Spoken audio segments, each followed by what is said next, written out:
Tu publies régulièrement sur les réseaux sociaux, tu crées du contenu et tu es présent pour répondre aux commentaires. Pourtant, tu as cette impression diffuse que tu parles dans le vide. Cette impression que ton audience t'appartient à moitié, qu'elle est là aujourd'hui mais qu'elle peut disparaître demain si un algorithme change d'humeur. Cette impression, elle a un nom, la dépendance aux plateformes. Et elle a un antidote, la newsletter.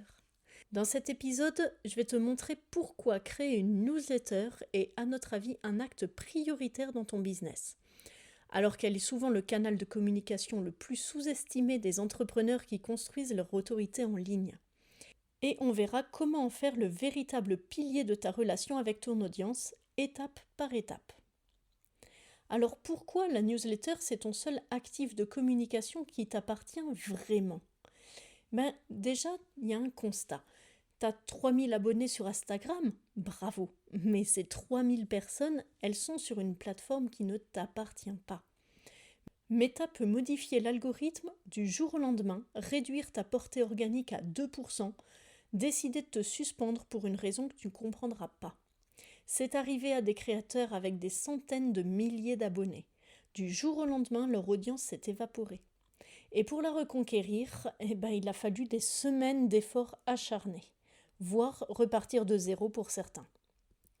Ta liste email, elle t'appartient. C'est une des bases de données que tu héberges, que tu exportes, que tu emportes avec toi si tu changes d'outil ou de plateforme. Aucun algorithme ne peut décider que tes mails n'arriveront qu'à 3% de tes abonnés. Mais ce n'est pas seulement une question de propriété, c'est surtout une question de qualité de la relation. Quand quelqu'un s'abonne à ta newsletter, il fait quelque chose que personne ne fait sur les réseaux. Il t'invite dans sa boîte mail. C'est un espace privé, intime, où il lit ses messages de famille et ses informations importantes. Donc le simple fait d'accepter tes emails dans cet espace, c'est un acte de confiance bien supérieur à un follow passif sur Instagram. En d'autres termes, ta newsletter, c'est l'endroit où ton audience est la plus réceptive. Est-ce qu'il y a une opposition entre la newsletter et les réseaux sociaux ? On voit beaucoup d'entrepreneurs qui se disent « soit je fais les réseaux, soit je fais la newsletter, mais j'ai pas le temps pour les deux ». En vrai, c'est une fausse opposition. Les deux canaux ne font pas du tout la même chose. Les réseaux sociaux, ils sont excellents pour attirer de nouvelles personnes vers ton univers. Ils servent la découverte, la notoriété, la viralité. C'est ta vitrine, ta devanture. La newsletter, elle est là pour approfondir la relation avec les personnes qui sont déjà intéressées. Donc elle nourrit, elle fidélise, elle éduque. C'est ton salon, c'est l'endroit où tu reçois tes visiteurs les plus engagés. La stratégie la plus efficace, c'est d'utiliser les réseaux pour alimenter ta liste et ta liste pour convertir et fidéliser. Donc les deux se nourrissent mutuellement. Et si tu dois choisir par où commencer quand tu es limité en temps, nous, on te recommande la newsletter à chaque fois, parce que c'est l'actif qui prend de la valeur avec le temps, contrairement aux posts qui disparaissent en 24 heures. Alors, on va voir les 5 piliers pour créer une newsletter qui génère une vraie relation. Créer une newsletter, c'est facile. Créer une newsletter que les gens attendent avec impatience chaque semaine, c'est un art qui repose sur quelques principes clés. D'abord, il te faut une promesse éditoriale qui soit claire dès le départ. La première question à te poser, c'est pas quel outil je vais utiliser ni à quelle fréquence je vais envoyer. C'est qu'est-ce que mes abonnés vont recevoir et pourquoi ça va leur être utile. Ta newsletter, elle doit répondre à une attente précise. Des conseils business, c'est un peu trop vague, mais chaque lundi, une stratégie concrète pour développer ton activité sans sacrifier ta vie personnelle, là, c'est beaucoup plus engageant. Cette promesse éditoriale, elle doit apparaître dès la page d'inscription et elle doit se confirmer dans chaque email que tu envoies. Deuxième pilier, ça va être la régularité et ça, c'est non négociable.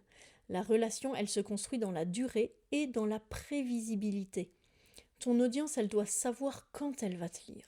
Une newsletter mensuelle, ça crée peu d'habitude. Une newsletter hebdomadaire, ça installe une vraie routine dans l'esprit de tes abonnés.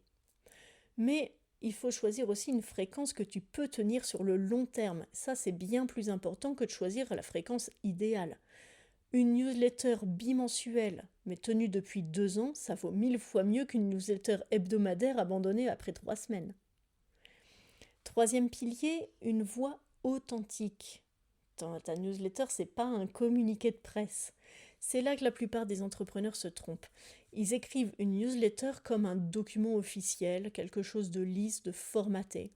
Résultat, leurs emails ressemblent à ceux de tout le monde et les lecteurs les survolent sans vraiment les lire.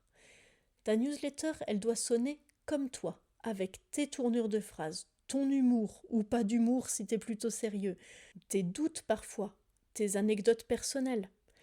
Les lecteurs ne s'abonnent pas seulement pour l'information, ils s'abonnent aussi pour le regard que tu poses sur ton domaine. Donc n'aie pas peur de partager des coulisses, des échecs, des remises en question. C'est des moments d'authenticité qui créent le plus fort sentiment de connexion. Quatrième pilier, de la valeur actionnable à chaque envoi. Chaque email doit laisser ton lecteur avec quelque chose en main. Une idée à tester, un outil à découvrir, une question à se poser, une ressource à consulter. La valeur peut être courte, mais au final, une newsletter de 300 mots bien ciblés peut apporter bien plus qu'un long article indigeste. Demande-toi avant de l'envoyer. Si mon lecteur retient une seule chose de cet email, qu'est-ce que ce sera ? Et si tu n'arrives pas à répondre clairement à cette question, il faut retravailler le message. Et cinquième pilier, une invitation au dialogue. C'est pas un monologue. Ta newsletter ne doit pas être une communication à sens unique. Pose des questions en fin d'email, invite les lecteurs à te répondre directement. Tu peux en mentionner certains dans tes prochains envois quand ils t'ont partagé quelque chose d'intéressant. Cette réciprocité va transformer une liste d'abonnés en communauté. Et une communauté qui répond à tes emails, c'est aussi celle qui va ouvrir tes offres, qui va partager tes événements et qui va te recommander. Quand tu organises d'un événement, la newsletter est importante. Elle fonctionne avec ton événement. Ta newsletter prend une dimension stratégique.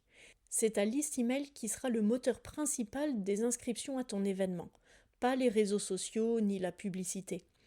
Tes abonnés sont les personnes qui te connaissent déjà, qui ont confiance en toi et qui sont les premières à s'inscrire et à partager. Et chaque sommet que tu organises alimente ta newsletter avec de nouveaux inscrits qualifiés. Et ta newsletter, en retour, prépare le terrain pour que ton prochain événement se remplisse plus facilement. Les deux se renforcent mutuellement. C'est un des cycles vertueux les plus puissants que tu puisses construire dans ton business. Alors, par où commencer concrètement ? Si tu n'as pas encore de newsletter ou si elle végète avec 50 abonnés et que tu n'en vois plus rien depuis 3 mois, je te donne un plan d'action simple en 4 étapes. Première étape, choisis un outil adapté à ton niveau actuel. Pour démarrer, tu peux trouver Mailchimp, c'est gratuit jusqu'à 500 contacts. Il y a Brevo qui a un très bon rapport qualité-prix en France. Il y a ActiveCampaign si tu veux un outil très complet. Passe pas 3 semaines à comparer les outils. L'important, c'est de commencer. Deuxième étape, rédige une page d'inscription avec une promesse claire. 2 phrases suffisent, ce que tu envoies et pourquoi c'est utile. Tu peux rajouter un lead magnet, donc un cadeau de bienvenue gratuit si tu veux accélérer la croissance.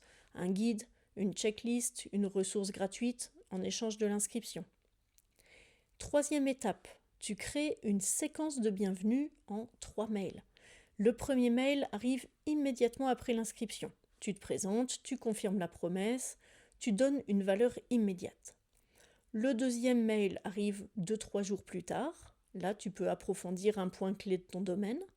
Et le troisième email arrive 1 semaine après, où tu invites à la conversation. Quatrième étage, engage-toi sur une fréquence et tiens-la. T'as pas besoin de créer une newsletter hebdomadaire si c'est trop ambitieux. 1 fois tous les 15 jours, c'est bien.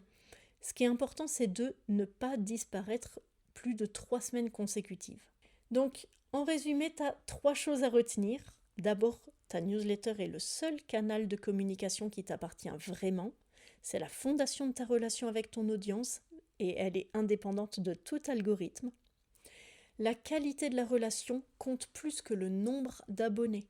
Une liste de 500 personnes très engagées vaut mieux qu'une liste de 5000 fantômes. Et enfin, les newsletters et les événements se renforcent mutuellement. Chaque événement fait grandir ta liste et ta liste assure le succès de tes prochains événements. Maintenant, si tu n'as pas encore de newsletter, c'est le moment d'en créer une. Et si tu en as une mais que tu l'alimentes plus régulièrement, c'est le moment de renouer le fil. Un défi c'est pour cette semaine, rédige le premier email de ta séquence de bienvenue. Juste le premier. Présente-toi, explique pourquoi tu écris cette newsletter et donne une valeur immédiate à ton lecteur.